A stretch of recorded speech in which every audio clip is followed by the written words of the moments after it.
halkan waa masjidul raxma ee magaalada Jowhar ee xarunta maamulka Hirshabelle waxa ka soconaya dhismo casri ah oo lagu sameeyo masjidkan waxa caadi ahaan ka dukan jirtay jamaacada ugu badan ee magaalada waxaana masjidul raxma ee magaalada Jowhar hadda ugu muuqanaya masjidka ugu weyn masaajidda ku yaala guud ahaan magaalada Jowhar ee xarunta maamulka Hirshabelle shaqaalaha iyo howlwadeennada masjidka oo aan kula kulmay gudaha masjidka ayaa iga warbixiyay halka ay marayso dhismaha masjidul raxma ee magaalada Jowhar waxayna shaqaaluhu ay xaqiijiyeen in dhismaha masjidul raxma uu yahay mid haatan ku sii dhawaanaya si gabagaba ah isla markaasina dhismihiisa uu u dhow yahay gabagabo waxay sheegeen shaqaalaha in masjidka dhismihiisa uu soo socoto ku dhawaad muddo 9 bilood ah isla markaasina uu yahay masjidka ugu weyn magaaladan kulmin doonana jamaacada ugu badan ee magaalada Jowhar ee xarunta maamulka Hirshabelle la nashqada loo dhisay nashqad wanaagsan waa injineer oo nashqada noo keenay ilaahay khayr iyo xasanaad ilaa asiyo haddana meel wanaagsan ayay noo maraysaa adiga taasoo kun oo ruuxna way ku dug kurtaa masaajidka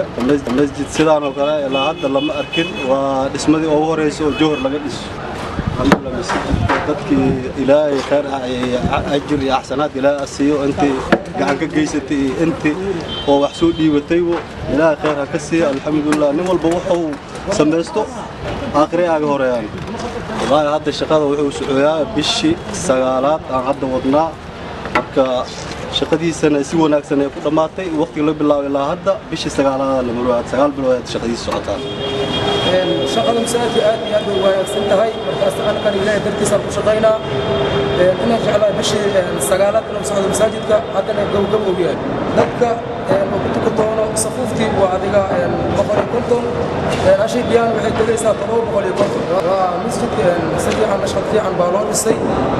aad iyo aad loo wanaajiyay haddana waa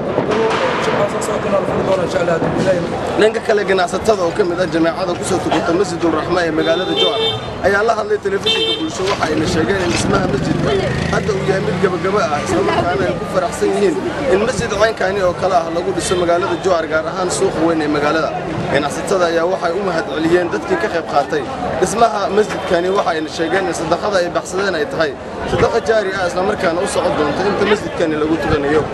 ما شاء الله أنا فرحسناهاي ومساجد آت هالبولو واه مقالة الجوهر خاصة السوقليد مساجد كان ما شاء الله جماعة بدنا أسكت ماذا كنت كتب ضدك بسي مقعان كرديستي خير الله سيو waxay u tahay sadaqo jaariye u tahay masaajidkii dhisana ma waa ogtihiin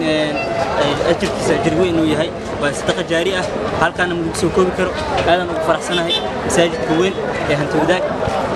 halka laga dhisay gabagabana waa masaajidka duulayra u yaraan 5 bil ayaa la dhisay masaajidka haddana waa gabagabo mar dhow jamaacadu waxa jeenina in masaajidka ku dukano saamunahay ganacsatooyada ama dadka ku dhaqma degmada Jowhar khaasatan Hantoodaag عبد الفتاح أحمد معلو عبد الفتاح زكي تلفزيون كعالمي قاهي بولشو جوهر